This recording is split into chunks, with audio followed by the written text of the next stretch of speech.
Good morning, everyone, and thank you for joining us for this morning's stakeholder call to discuss the draft 2021 budget and grid management charges. My name is Isabella Nicosia, representing ISO Stakeholder Affairs, and I'll be facilitating the web conference today. I'm also joined on the line by our two presenters, Ryan Sagazio, our Vice President of Finance and Chief Financial Officer and Treasurer, as well as April Gordon, our Director of Financial Planning and Procurement.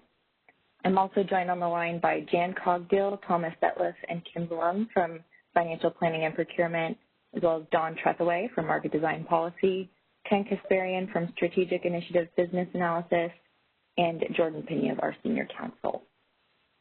The presentation for today's call is available on the Budget and Grid Management Charge Process page. You can get there by going Stay Informed, Recurring Processes, and then you'll find a link to the Budget and GMC page right there. Today's call is being recorded. The recording is for informational and convenience purposes only, and any related transcription should not be reprinted without the ISO's permission. We will be taking questions throughout the call today, and you can enter the question queue by pressing #2 on your telephone keypad. I'd just like to remind everyone to please start by introducing yourself before asking a question. So I'll start off with just an overview of where we're at in the 2021 revenue requirements and rate timeline. We're here at the November 2020 stakeholder call. This month, we will present the preliminary draft 2021 revenue requirement to the board. That's coming up this week. And then next month, we will present the final draft 2021 revenue requirement to the board. And then we'll post the 2021 rates at the end of next month, and those new rates will become effective January 1st of next year. So with that, I'm going to hand it over to Ryan Sagazio, and he'll cover some highlights for us. Thank you. Good morning, everyone. I just want to have a couple of opening remarks, and then I'll turn it over to April to dive into some of the details. But this highlights page, has been similar now the last several years. It's really these diversified revenue streams that the ISO has been implementing is offsetting really the net revenue requirement. It's declining. The draft revenue requirement that you see today for 2021 is down to $181.6 million. That's the lowest since 2006. We've really been in this 15-year or so range, and now we're kind of back at the low end of that range. And it's really just essentially the growth, the rate of growth in the other revenue streams is outpacing the inflation on the operations and maintenance budget. You see here in the second bullet that we're showing a projected increase next year in the O&M budget by about $5.5 million. That's really just kind of some natural inflation, as well as there is some additional staff in next year's budget. There were some contractor conversions this year that's put some upward pressure on staff count, but not a material amount. But that $5 million is really being offset by the growth, again, in the other revenues, primarily the nodal pricing model. That's the big new service that starts in January. That's an $8.4 million revenue stream, as well as the EIM revenue. I think it's 5 new entities coming in April of next year. So that's the highlights. I just want to mention also that there's been a lot of press releases around some executive retirements and some corporate reorganization. This draft budget, alludes to that. I mean, there was not a final plan when the budget was posted on how the divisions would shake up, but there is some mention of the reorg. The final budget will address that a little bit more. It's not going to impact the bottom line, though. It's just really a shifting of divisions and where they're reporting to. So it does not have an impact on the numbers. So you'll see that in the final draft version. So that's the highlights. I'll turn it over to April to take you through some more of the details. I'm happy to answer any questions. Thanks, Ryan. Good morning, everyone. So for the next slide, we go over the GMC revenue requirement that's being proposed for 2021. The proposed budget is about $5.4 million less than the 2020 budget, and we're seeing some real change in the O&M budget, as well as the other cost and revenues, and then the operating cost reserve adjustment. To take it line by line, the first 3 lines are the costs that the ISO require in order to provide services to its customers. The first being the operations and maintenance budget. At $200.8 million for 2021, this budget's coming in about $5.8 million higher than 2020, primarily due to additional headcount, budgeted merit, and some other costs and services related to services being provided. It's about 3% higher. The next category is our debt service, and that's going to remain flat at $16.9 million. And we'll go more into these line items in the next slides. The third component is our cash-funded capital, and that's going to remain flat as well at $28 million. Our other costs and revenues, this is where we're going to see a big increase, and this has to do with the diversified revenue streams that Ryan had mentioned. For 2021, our revenue is going to actually increase by about 22% due to a nodal pricing model as well as EIM. Other cost reserve adjustment is actually going to come in about $2 million higher, and this has to do with favorable operations from 2019. All told, our revenue requirement is going to be at $181.6 million. And when you divide that number by our projected terawatt hours going into 2021 at 237.3 terawatt hours, that gives us a pro forma bundled cost of about 76.5 cents per megawatt hour. And just as a reminder, the pro forma bundled cost per megawatt hour doesn't represent a single charge that the ISO uses, but rather it's intended to represent a combination of charges that a market participant could expect to pay if they utilized all of our grid management services, such as market services, system operations, and CRRs. Next slide, please. This slide goes over our O&M budget, and it's broken down by our 6 main components. As I mentioned, the O&M budget is going to come in about $5.8 million higher. That's about a 3% increase. The majority of that's going to be in our salaries and benefits line item. This line item actually makes up 75% of our total budget for operations and maintenance. And here we're going to see it increased due to 10 additional positions. We're going to see those positions in technology, operations, and market performance and policy. We're also going to see about an increase due to budgeted merit increases and other compensations. We're seeing occupancy and cost equipment leases increase slightly, about $100,000. Telecoms hardware software maintenance costs are going to decrease about $200,000, and that really has to do with favorable negotiations with our vendors. We're going to see our consultants and other contract staff increase $400,000. Our outsourced contracts and professional fees are going to see an increase of about $300,000 as well. And that is driven by additional subscription tools that we use for RC services and such.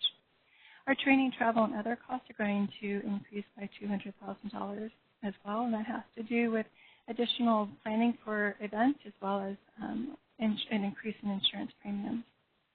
All told, we're seeing our O&M budget increase by $5.8 million, or 3% going into 2021. Next slide. Our debt service is going to remain at $16.9 million for 2021. That 16.9 is broken down between debt payments due to bondholders as well as a collection for required reserves. Now, the bonds are going to remain flat at 16.9 level until February of 2039. However, historically low rates have presented us an opportunity to refinance the bonds ahead of the call date, and we are currently exploring this option, so more information to come in future stakeholder meetings. Next slide. Our capital and project component of the revenue requirement is going to remain flat at $28 million. The total projects are going to be targeted at $22 million for the budget, and then we're going to put the remainder of the $6 million into our capital reserves. Currently, there's about $35.5 million in proposed projects. However, the projects will be approved within the $22 million by our Corporate Management Committee, also known as CMC. A full listing of those proposed projects are included in the budget book now. Next slide. Our other costs and revenues. Now, this is where we're going to see a 22% increase in our revenues. And this is going to be in a reduction to our GMC revenue requirement. The two big components that we're going to see increase this year are our energy imbalance market. We're going to see additional revenues close to $1.9 million. And that has to do with some new participants coming on board in 2021.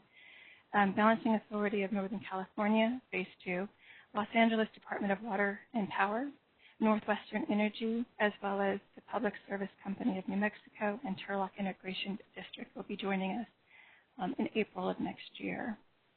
The other component that's increasing is our nodal pricing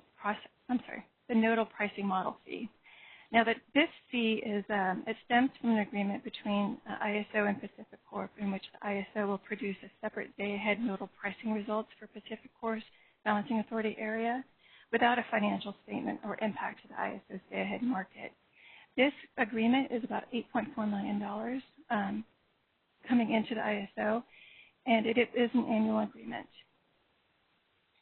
The other big takeaway for this year is going to be the reduction in the California-Oregon Intertie Path operator fee.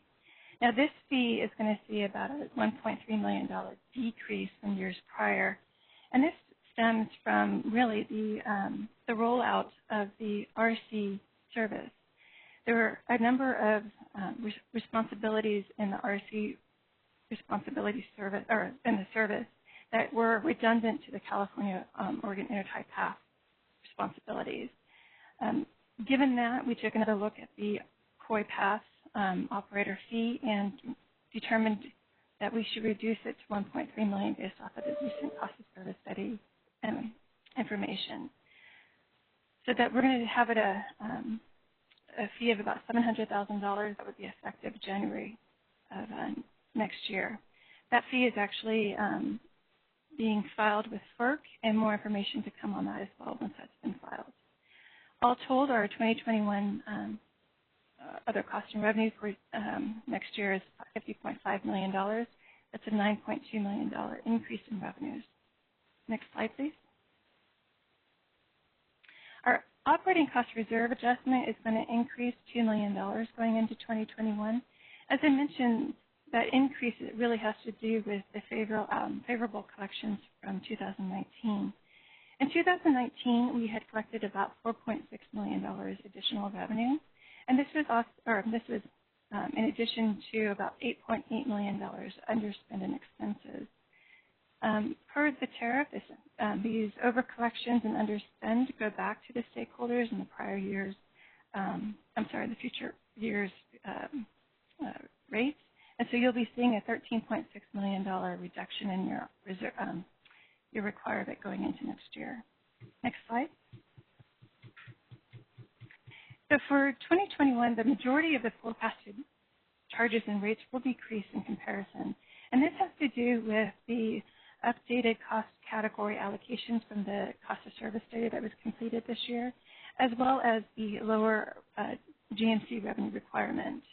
In the market services area, we're seeing that that charge is going to increase slightly by 5 cents, and this has to do with the new cost of service study allocation in that category. The 2016 cost of service study allocated 32% of the revenue requirement to market services. However, in the new cost of service study, that percentage is 49%. And so you'll be seeing that reflected in that charge. And for the system operations percentage, that percentage decreased from 66% to 17%. And that has a direct correlation on the reduction of the charge going into 2021, where we will see a 7-cent reduction. The CRR services charge is going to remain about 2% of our total revenue requirement. So that's going to reduce slightly, less than a cent. In the fixed fees area, we're going to see a reduction in our TOR fees by 6 cents per megawatt hour, and that's driven by the results of the cost of service study. In regards to the SAID fees, we're going to be seeing an increase of about $500 per month for that fee. Once again, that was an outcome of the cost of service study. All other fixed fees will remain the same. In regards to the supplemental services rates, this is where we're going to see the impact of those new cost category allocations as well. The EIM market services fee is going to increase slightly by about 1.6 cents per megawatt hour, and that has to do with the cost of service study results, where the real-time market percentage has decreased by 16 cents. On the system operations side, we're seeing an increase of about 11 cents. For system operations fee going into next year, for the EIM system operations fee going into next year, we're going to see a slight reduction, less than a cent. And then the RC services rate is going to hold steady at less than a 5 cent change, or less than a cent change going into 2021. And with that, I have no other updates. I'll go ahead and switch it back over to Isabella to take over for the key calendar dates and next steps. Thanks, April. Before we go over those next steps, I just wanted to see if we have any questions. So as a reminder, you can enter the question queue by pressing #2. And Jayla, will you let us know if anybody enters the queue? Yes, we have someone in the queue right now. Caller, your line is now unmuted. Please go ahead. Hello, April, Ryan, everyone. Nice to talk with you. Hope things are well. This is Sean Neal with Duncan Weinberg for Modesto Irrigation District and Santa Clara. And I have a few questions. We can start just with regard to the debt service, and observing that recently there's a filing at FERC for application to issue bonds to refund approximately $164 million of Series 2013 bonds. And I'm curious as to, is this the same or different from exploration of seeking to issue more bonds to take advantage of low interest rates? I can take that, April. Okay. Hey, Sean, it's Ryan. Yes, so it is the same issue, right? So we only have one outstanding bond issue. That is the 2013 bonds, which, that's the $16.9 million that April referenced. We have started the process to do the refinancing. That starts with the FERC filing.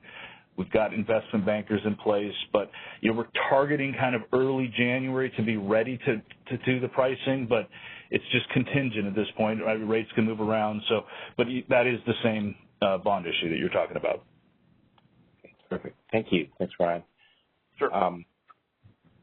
I have just questions regarding the O&M budget and then the increase in 10 FTEs. I was trying to think, the increase in 10 FTEs meant, I thought I heard that they meant to replace or substitute for contracted out employees or contracted out services.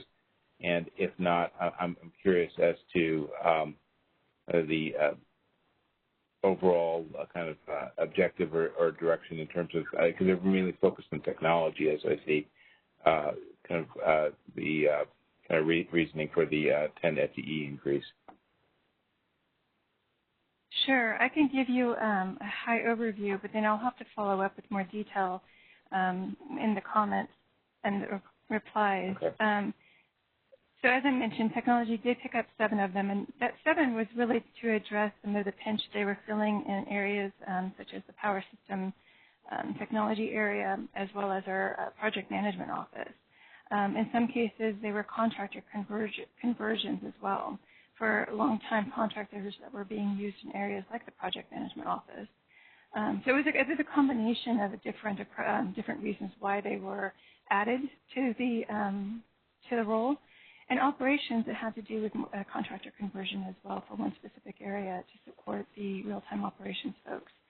And then in market policy and performance area, that had to do with additional pinches that they were seeing in some of their forecasting area. That's in forecasting? Okay. Mm-hmm. So it brings to mind, are there any budget decisions thus far, to the extent you can say, that have very driven by the recent analysis and debrief of the heat waves of late this summer? No, these additional headcount are irrespective of the August issue or heat wave. Okay, thank you. It's just a somewhat thematic question: is there any effects in terms of driving the budget with regard to projecting impacts due to the pandemic? And to that, I note, two questions. I wonder if you could take them. I noticed first that the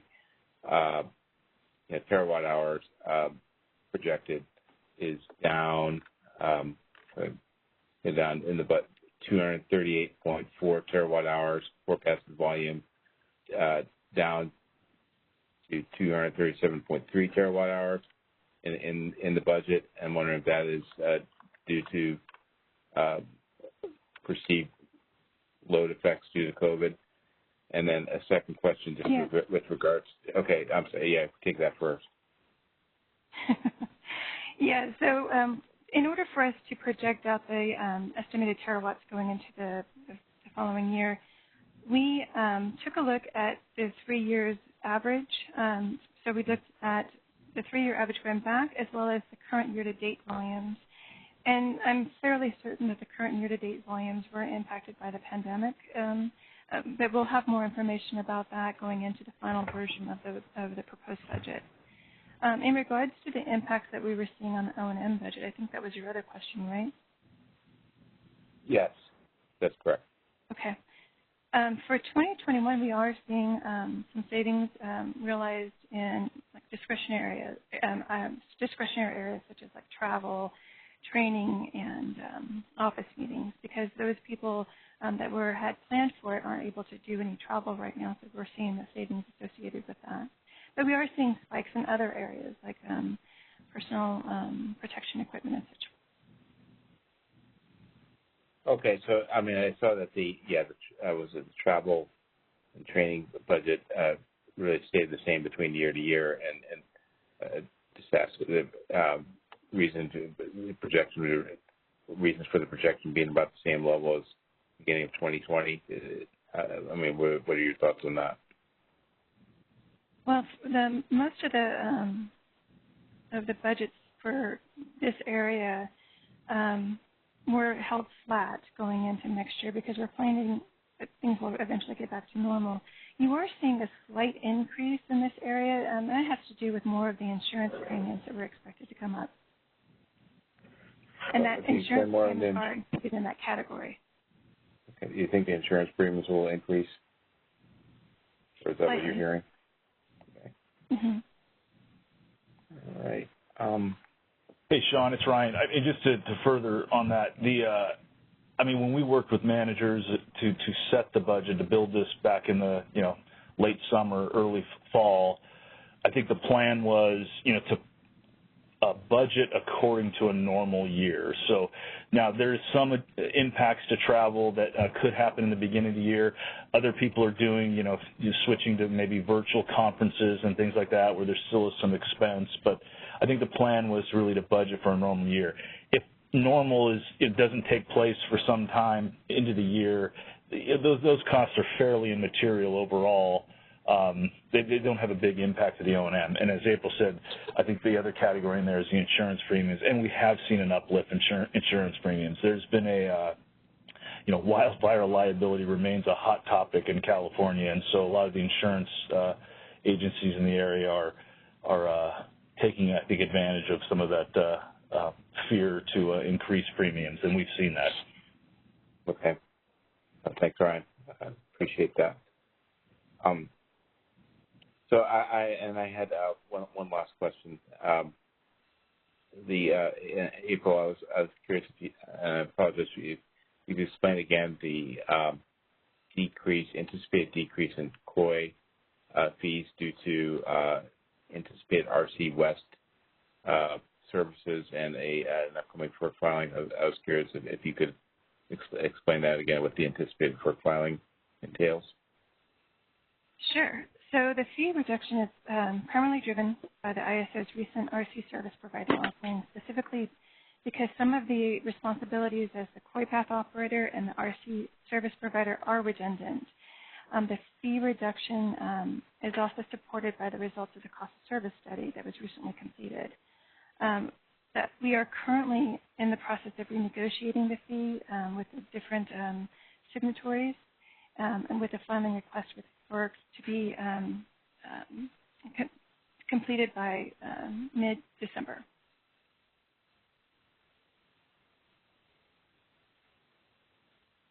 Does that address your question? Okay, it does. Thank you very much. We'll reserve anything else that we have for written comments, but April, Ryan, thank you as always. Thank you.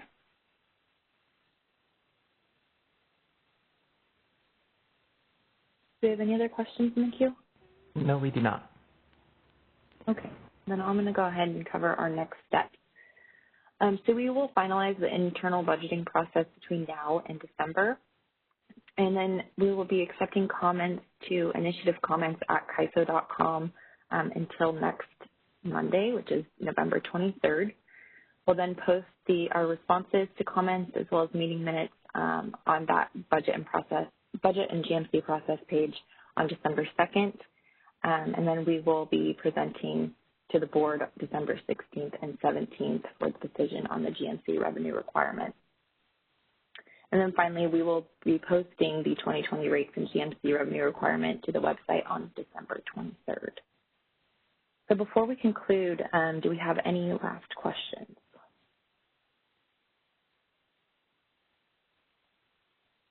As a reminder, dialing #2 will place you in the queue.